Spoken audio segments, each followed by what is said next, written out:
감사합니다. 망갈의 찬송방 오셨습니다. 목장 모임 때마다 그 반주기로 모이시죠? 감사합니다. 예수님의 이름은 우리에게 소망입니다. 우리에게 소망입니다. 우리가 이런 수요일 저녁에 함께 이렇게 모여서 하나님 말씀을 나누고 찬송하고 기도할 수 있다는 것이 굉장한 특권입니다.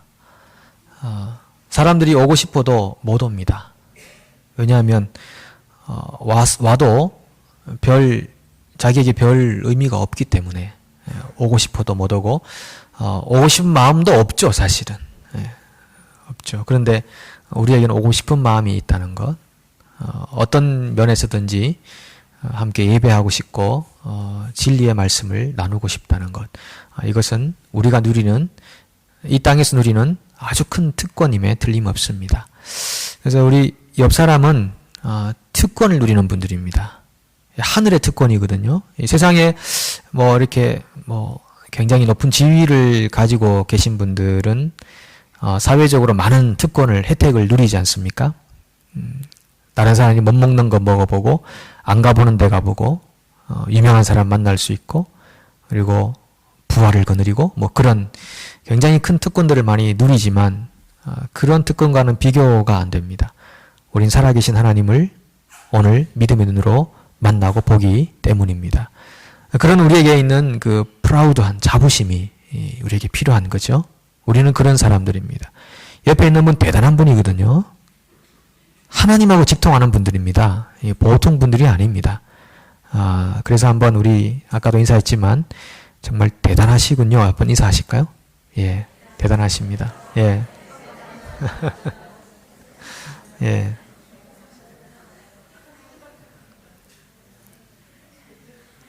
굉장한 분들이 모이신 겁니다. 굉장한 분들이. 어찌하여 하나님의 은혜를 입게 되었나이까. 굉장한 분들이 모이셨는데, 제가 지난 월요일 저녁에 어떤 모임에 갔다가 거기서 목사님 한 분으로부터 그 휴대폰 커버를 하나 선물로 받았습니다. 이분이 지난번에는 저한테 커버를 하나 주셨는데, 커버랑 뭔가 좀 이렇게 연관이 되는 그 커넥션이 있나 봐요. 지난번에도 커버를 저한테 하나 이렇게 주셨는데, 빨간색 커버를 주셔가지고, 이거 남자인데 이 빨간색 하기가 굉장히 좀 민망스러웠지만, 그래도 선물로 주신 거로 하니까 이제 그걸로 사용했었습니다. 근데 어제는 하얀색을 또 선물로 주시더라고요. 근데 이거 주시면서 하시는 말씀이, 이거 수제품이에요, 수제품. 핸드메이드. 손으로 만든 거라고 하시면서 주셨어요. 그래서 제가 집에 오자마자 당장 이제 빨간색 벗겨내고, 흰색으로 이렇게 딱 커버를 하고 보니까, 정말 고급스럽게 보이더라고요. 야, 이거 정말 괜찮다. 안에 이렇게 열어보니까 안에도 이렇게 매끈매끈한 게 지난번 거하고는 굉장히 다른 거였어요. 그래서 이거 잘 만든 거, 이 고급스러운 거, 이거 보니까 참 좋다. 그런 생각도 하고, 그러면서 이제 똑같은 폰인데 그 전보다 더 소중하게 다루려고 애를 쓰더라고요. 저도 모르게. 이 커버 하나에 그렇게 되는 걸 봤습니다. 제가 오늘 이 말씀 묵상하면서 이 생각을 잠깐 한 게, 하나님이 우리 사람 만들 때 아주 고급스럽게 만들었습니다.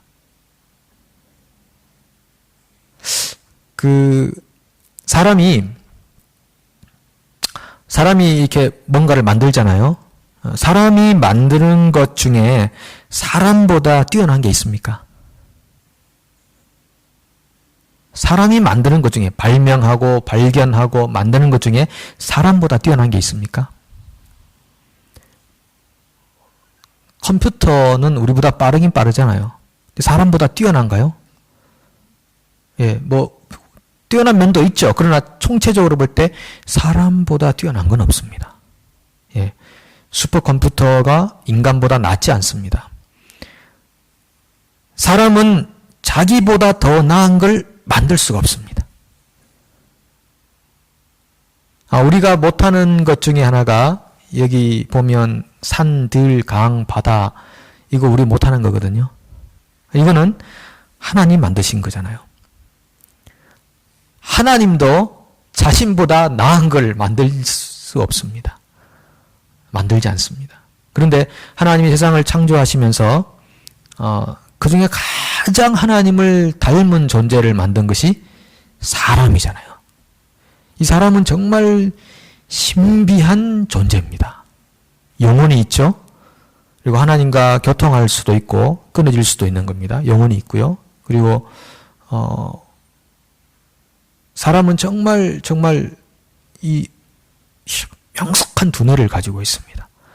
이거 동물들 못 따라오고요. 어떤 것조차도 못 따라오는 그 명석한 두뇌를 가지고 있고, 이 지금 우리가 뭐 5%, 10%밖에 못 쓴다고 그러잖아요. 이거 한 50%만 쓰는 사람 나타나도 인류가 2000년 동안 못했던 거를 확 이렇게 다 할 수 있는 정도의 능력을, 이거 하나님이 인간을 만드실 때 굉장히 아름답고 고급스럽게 만들었다는 것을 생각해 봅니다. 그래서 이 다윗이 이렇게 고백하지 않습니까? 시편 8편 3절에서 9절. 주의 손가락을 만드신 주의 하늘과 주께서 베풀어 주신 달과 별들을 내가 보니 사람이 무엇이기에 주께서 그를 생각하시며 인자가 무엇이기에 주께서 그를 돌보시나이까. 그를 하나님보다 조금 못하게 하시고 영화와 존귀로 관을 씌우셨나이다. 주의 손으로 만드신 것을 다스리게 하시고 만물을 그의 발 아래에 두셨으니 곧 모든 소와 양과 들짐승이며 공중의 새와 바다의 물고기와 바닷길에 다니는 것이니이다. 여호와 우리 주여, 주의 이름이 온 땅에 어찌 그리 아름다운지요. 다윗은 정말 시인 같습니다. 여러분도 한번 시를 한번 써보시면 좋겠습니다. 시간만 좀 되시면요. 저는 시간이 안 돼서 이게 시를 쓰고 싶어도 못 쓰는 것 같은데, 못 쓰는 것 같다고 그랬습니다. 못 쓴다고는 안 했습니다. 한번 시를 써보시면, 여러분들도 성령을 받은 사람들이기 때문에 쓰는 시가 굉장히 아름다운 시들이 많이 나올 겁니다. 다윗이 쓴 시는 정말 아름다운 것 같아요. 그래서 우리를 하나님보다 조금 못하게 하시고, 우리 옛날 성경에는 천사보다라고 되어 있는데 하나님보다 조금 못하게 하시고, 이렇게 우리 인간을 만드셨다는 것을 볼 때 하나님이 얼마나 인간을 만드실 때 아주 풍부한 영성과 하나님의 그 지성을 다하여 우리를 만드셨는가를 생각해 보게 되는 겁니다. 그래서 다윗은 하나님은 인간을 동력자로 삼으셨다. 이 다윗뿐 아니라 이것은 사도 바울도 마찬가지고 우리는 하나님의 동력자들이라고 이렇게 얘기했던 것을 우리는 봅니다. 이거는 하나님의 위대한 위탁이다. 사람들에게 뭔가를 위탁하셨는데 정말 위대한 위탁이다. 하나님은 인간을 정말 신뢰하셔서 놀라운 신뢰를 가지고 계신다. 라는 생각을 해봅니다. 그런데 이것만큼 모험적이고 위험한 일이 있을까요? Great Adventure. 정말 이건 모험적인 겁니다. 하나님이 왜 인간을 동력자로 삼으셔서 자기와 함께 있고 싶어 하시는가? 하나님이 약속하신 것이 내가 너와 영원히 함께 하리라. 하나님이 인간과 함께 하는 것이 정말 불편하지 않으실까요? 힘들지 않으실까요? 여러분, 사람과 함께 하는 것이 쉬운 일이던가요? 일하는 것 중에 다른 일보다도 사람 관련해서 하는 일이 정말 어렵잖아요. 사람이 변화무쌍한 존재이기 때문에 그렇기도 할 거고요. 맞추기가 너무 힘든 거죠. 근데 하나님이 사람과 영원히 함께 하리라. 이건 정말 고난을 자처하고 싶은 그런 마음에서 나오시는 겁니다. 내가 영원히 함께 하리라. 정말 위기를 초래하시고 위험한 일을 손수 만드시는 것과 같은 것입니다. 여러분 혹시 직업 가지실 때 동업 해보신 적 있으십니까? 동업이 얼마나 힘듭니까? 다른 것보다도 마음 맞추는 게 힘들잖아요. 마음 맞추는 게. 그래서 마음만 맞으면 정말 큰 시너지 효과가 있고요. 근데 마음이 안 맞으면 혼자 하는 것보다 100배나 힘든 겁니다. 근데 하나님은 혼자 하시면 될 텐데 사람을 그렇게 애지중지 만드시고 아주 고급스럽게 만드시고는 우리하고 동력하자고, 동업하자고 말씀하시는 겁니다. 하나님 우리를 동업자로 부르신 겁니다. 나랑 내가 영원히 함께 하겠다. 나와 함께 일하자라고 부르신 겁니다. 그래서 사람은 그런 하나님과 동업하고 동력을 해야 될 존재이기 때문에 하나님과 마음을 맞추어 가야 됩니다. 이 동업이 마음 안 맞으면 너무 힘든 것처럼 하나님과 마음이 안 맞으면 너무 힘든 삶을 살아가는 겁니다. 하나님은 이런 삶을 원하고 나는 이런 삶을 살아간다. 이것만큼 힘든 일이 어디 있느냐는 겁니다. 아예 하나님과 동떨어져 살면 그냥 그 나름대로의 쾌락과 기쁨을 추구하며 살겠지만 하나님 부름받아 살아가고 있는데 하나님 부르신 기대치는 이것인데 나는 이렇게 살아간다. 이것만큼 힘든 일이 없다는 겁니다. 그래서 정말 힘들어요. 죽겠어요. 이렇게 생각하는 그 부분 중에 한 부분은 뭐가 있냐면은 내가 하나님에 대해서 맞추지 않은 것이 있다고 생각되는 겁니다. 그렇게 해서 너무나 우리가 받지 않아도 될 고통을 받고 어쩌면 그런 고통은 결국 하나님과 마음을 맞춰가는 어저스팅 이렇게 하고 있는 수정하고 조정하고 있는 과정에서 일어나는 그런 고통이 될 수도 있는 겁니다. 그래서 여러분 참 우리 인간을 보면 어떤 면에서는요 정말 형편없는 존재입니다. 그 이사야 선지자도 사람의 생명은 코에 호흡에 있다고 그랬잖아요. 그래서 수에 칠 가치도 없다. 카운팅할 가치도 없다고 이렇게. 우리 옛날에 그 복음성 같은 데 보면 벌레만도 못한 내가 이런 찬양들이 있잖아요. 자기를 벌레보다도 못하게 생각하는 겁니다. 그처럼 인간이 어떤 면에서는 편차가 굉장히 심한 겁니다. 어떤 면에서 보면은 막 죄송합니다만 쓰레기같이 여겨지는 퇴물처럼 여겨지는 그런 인간의 모습이 있는가 하면 어떤 면에서는 정말 어떤 것과도 비교할 수 없을 정도의 고급한 사람으로 이렇게 보여지는 경우도 있다는 것입니다. 하나님이 우리를 원래 부르신 것은 그렇게 하나님과의 동력을 할 수 있을 정도의 사람으로 우리를 부르셨다는 것을 기억해 봅니다.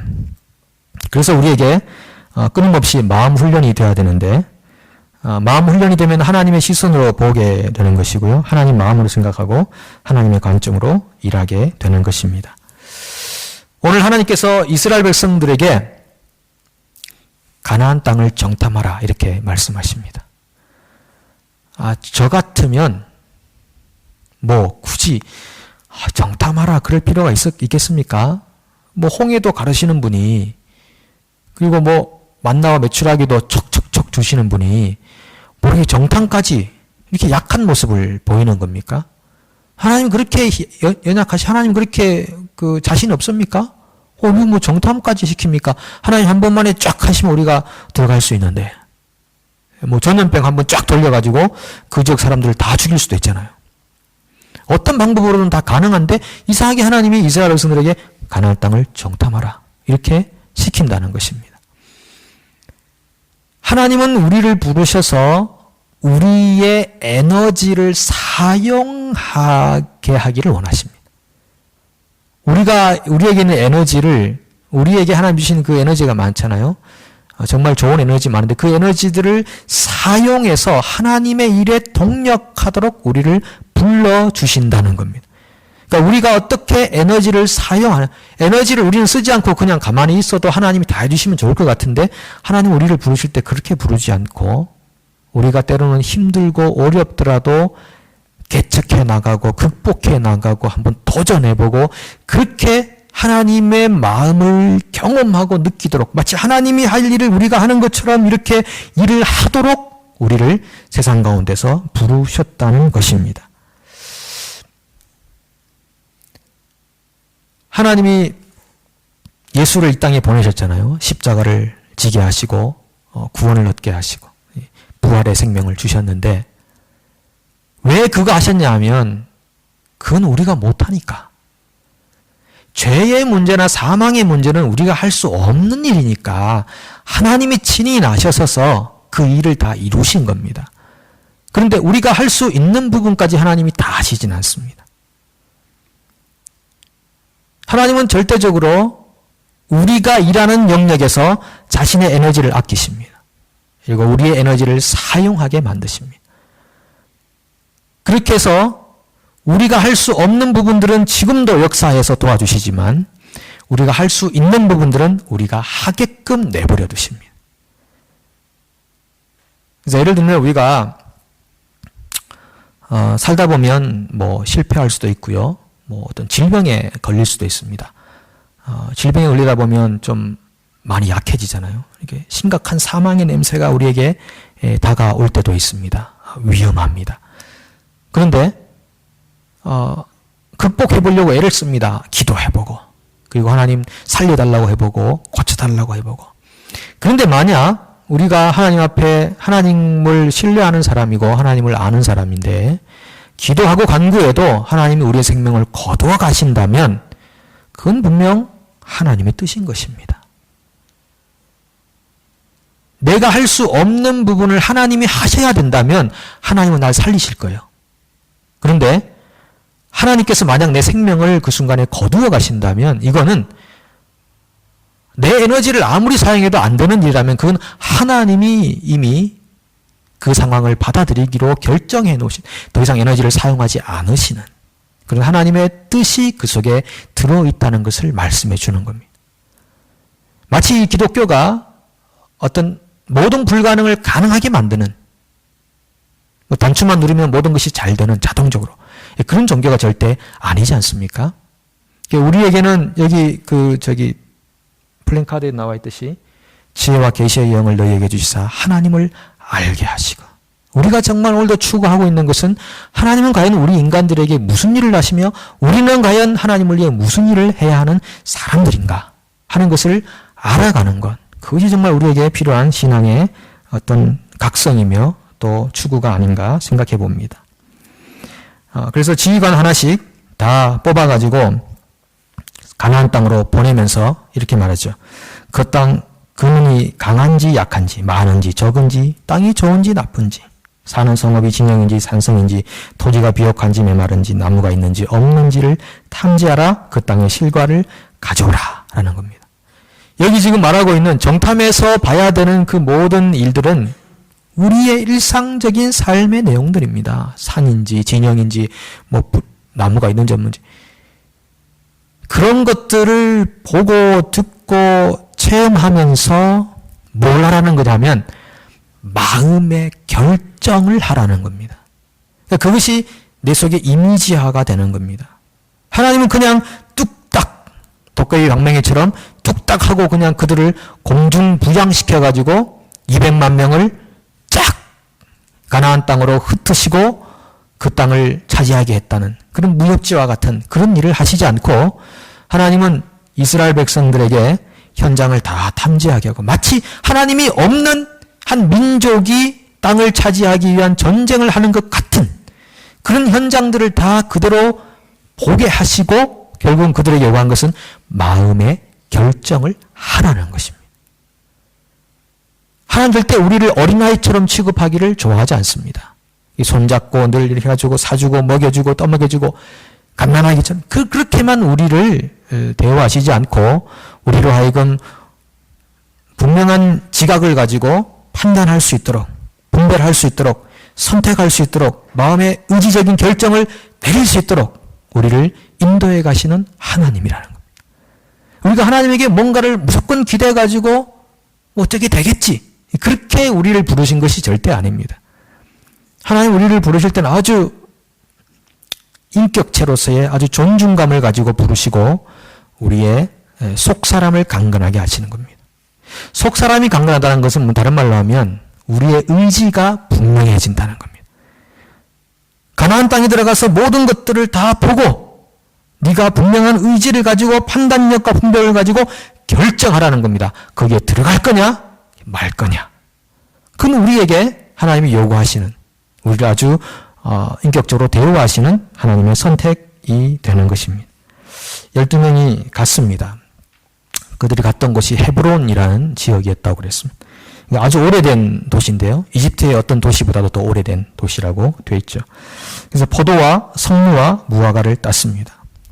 포도나무가 얼마나 컸던지 가지를 꺾었는데 이걸 그냥 가져오는 게 아니라 나무에 꿰어가지고 어깨에 메고 왔다. 요즘 여러분 큰 포도, 거봉 이거는 진짜 너무나 작은 스몰 사이즈입니다. 굉장히 컸던 것 같아요. 그만큼 비옥한 땅, 젖과 꿀이 흐르는 땅이었다는 것을 우리에게 말해줍니다.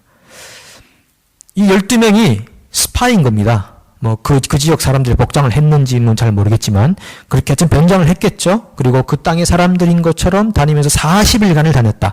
이거는 충분하게 보았다는 겁니다. 충분하게 그 땅을 다 돌아다녔다.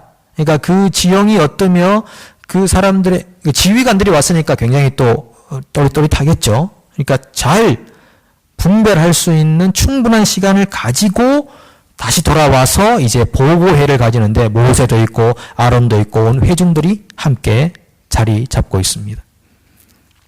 그때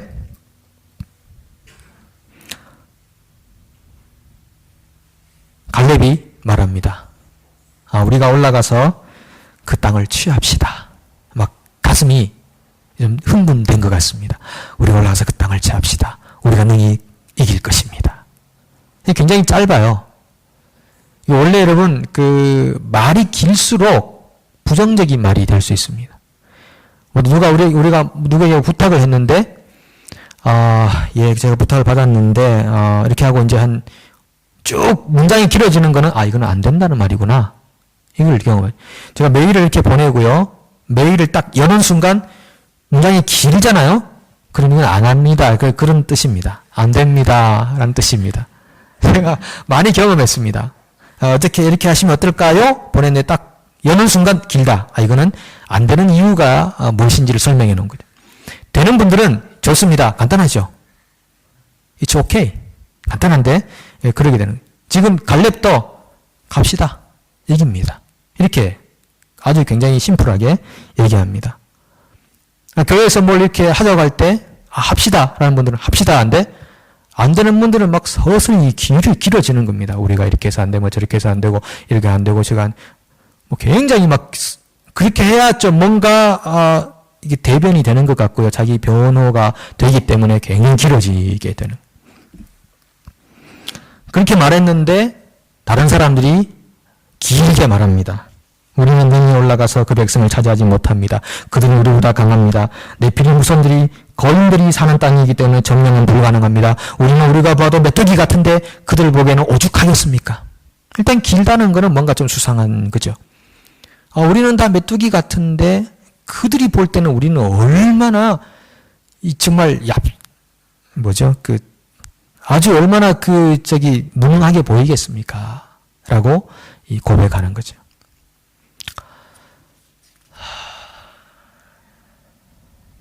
그런 일은 꿈도 꾸지 맙시다. 그냥 분수를 알고 살아야지. 그런 생각입니다.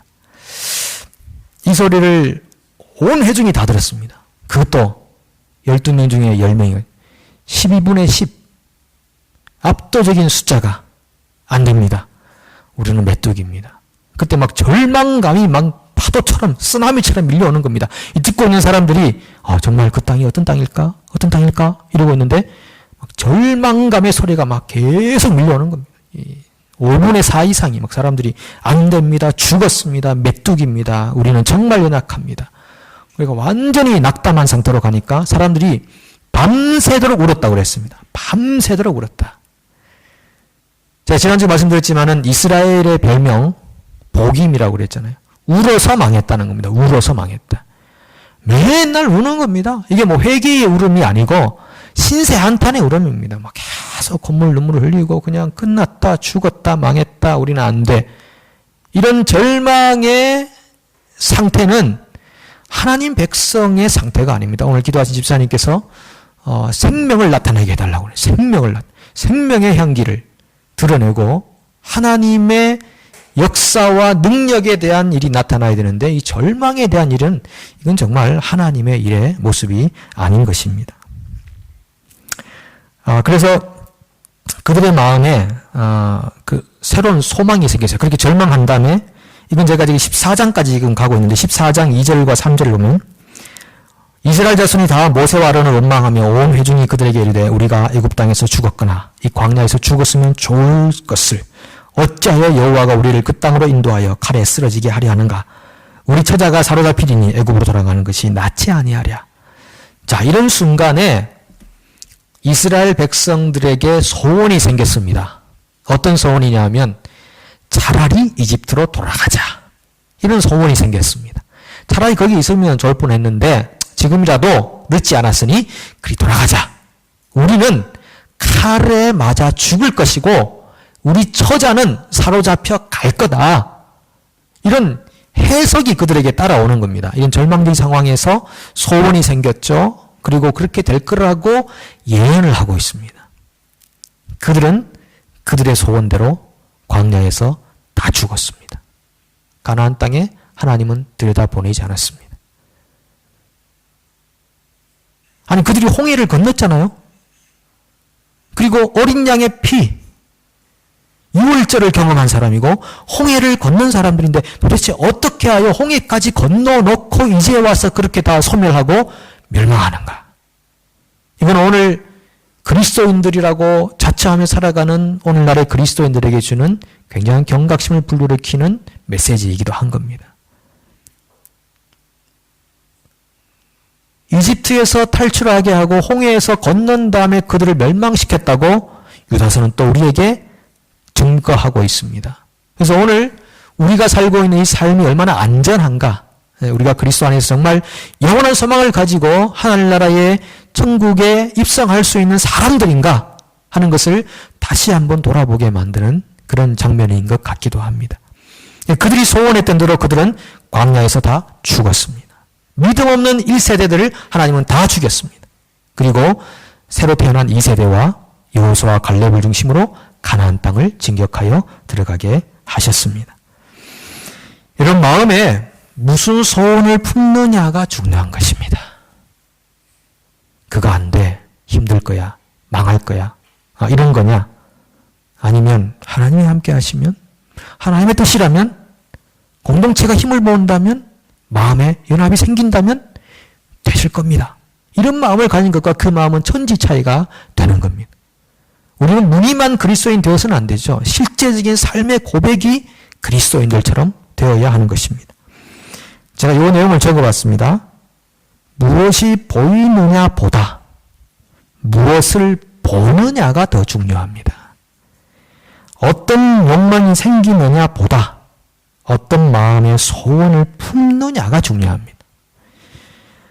어떤 생각이 떠오르냐 보다 어떤 마음의 결정을 내리느냐가 중요합니다. 기도를 많이 하는 것도 중요하지만 기도의 제목이 무엇이냐는 더 중요합니다. 두 번째 제가 중요하다고 말씀드린 대부분은 우리의 마음의 결정에 있다는 것을 말씀드리는 겁니다. 지금 10명이 본 것과 여호수아와 갈렙이 본 현상은 똑같습니다. 그게 다르지 않습니다. 보고 듣고 체험한 건 똑같습니다. 그런데 뭐가 달랐냐 하면은 깨닫고 느낀 게 달랐습니다. 우리는 동일한 삶의 현장 안에 함께 발을 딛고 살아갑니다. We are on the same page. 같은 페이지 속에 우리는 살고 있는 겁니다. 그런데 그 same page에서 우리가 체험하는 건 똑같지만 그러나 깨닫고 느끼는 바는 다른 겁니다. 마음의 결정은 다른 겁니다. 소원은 다른 겁니다. 여호수아와 갈렙이 이거 그들이 우리의 먹이다. 하나님 우리와 함께 하시면 우리가 능히 그 땅을 점령할 수 있다. 이런 소원을 품었기 때문에 그들의 소원대로 그들은 그 땅에 들어갔다는 것입니다. 베드로전서 4장 2절을 제가 읽어보겠습니다. 그 후로는 다시 사람의 정욕을 따르지 않고 하나님의 뜻을 따라 육체의 남은 때를 살게 하려 함이라. 이게 하나님이 우리를 부르신 부르심의 분명한 소명이라는 겁니다. 더 이상 정욕을 따라 살지 않고 하나님의 뜻을 따라 육체의 남은 때를 살게 하는 것. 이것이 하나님의 뜻이라면 우리의 소망도 마찬가지입니다. 나도 그렇게 한번 살고 싶다. 나도 정말 하나님을 가까이서 한번 경험해보고 싶고 하나님이 기뻐하는 걸 한번 선택해보고 싶다. 이런 강력한 소망과 소원이 우리 속에 있어야 되겠다는 겁니다. 사람은 무엇을 결정하느냐에 따라서 그런 삶을 살게 되어 있습니다. 여러분 거룩한 소원이 여러분들 속에 있으십니까? 빌립보서 2장 12절에서 14절입니다. 그러므로 나의 사랑하는 자들아 너희가 나 있을 때뿐 아니라 더욱 나 없을 때도 항상 복종하여 두렵고 떨림으로 너희 구원을 이루라. 너희 안에서 행하시는 이는 하나님이시니 자기의 기쁘신 뜻을 위하여 너희에게 소원을 두고 행하게 하시나니 모든 일을 원망과 시비가 없이 하라. 예, 너희에게 소원을 두고 행하게 하신다. 여러분에게 어떤 소원이 생깁니까? 그 소원은 하나님이 여러분들에게 주신 소원입니다. 거룩한 삶을 한번 살아보고자 하는 소원.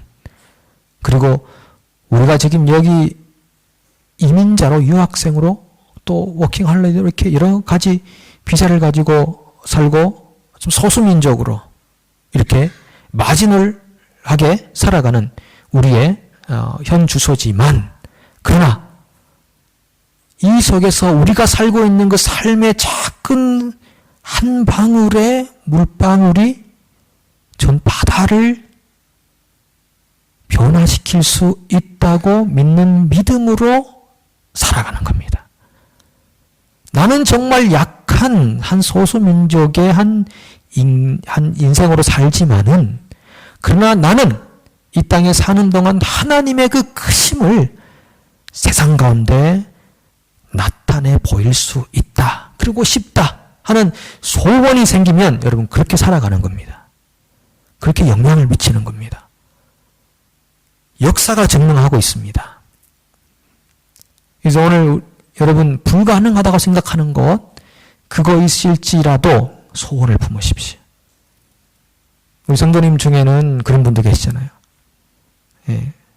아내의 변화 혹은 남편의 변화 혹은 가족의 변화를 위해 이거 잘 안 될 텐데 라고 하지만, 그러나 소원을 품고 기도할 때 하나님의 타이밍 속에서 하나님의 직접적인 적극적인 역사하심 속에서 변화되는 것을 경험하는 것입니다. 우리가 구하거나 생각하는 것에 더 넘치도록 능히 하시는 분이 하나님이시거든요. 그러니까 우리가 어떤 소원을 품느냐가 오늘 우리의 삶의 질을 결정한다는 것입니다. 결단하는 것입니다. 미국의 아주 엘리트로 알려진 대통령 중에 한 명, 케네디 대통령이 된 다음에 이전의 대통령이던 아이젠하워를 찾아갑니다. 찾아가서 너무 중압감에 시달리는 거예요. 대통령이 되다 보니까 나라를 이게 망하게 할 수 있고 흥하게 할 수 있는 상황인데 너무 힘들어서 찾아가서 도움을 구합니다. 내게 좀 나를 힘을 줄 수 있는 말씀 한마디 해주십시오. 그럴 때 아이젠하워가 딱 한마디만 해줍니다. 대통령의 임무는 결단하는 것이다. 그것을 두려워하지 마라. 이런 이야기를 해줍니다. 결단을 내려야 되는 거예요. 사생결단을 내려야 되는 거죠. 그래서 이게 정말 한번 남은 인생 좀 멋있게 한번 살고 싶다. 세상에 더 이상 무엇을 우리가 바라며 살겠느냐. 하나님 앞에 정말 아름답게 쓰임받는 인생이 한번 되고 싶다. 나는 인생이지만 보이지 않는 하나님을 한 인생으로 한번 내가 나타내고 내 인생 한번 끝났으면 좋겠다 하는 그런 결단, 그런 소원, 그것이 오늘 우리의 인생을 결정하게 될 것입니다. 저는 언젠가 한번 이렇게 외쳤던 적이 있습니다. 저도 그 순간에는 도대체 무슨 생각으로 했는지 모르겠습니다. 하나님 뉴질랜드를 제게 주십시오. 막 그랬던 적이 있습니다.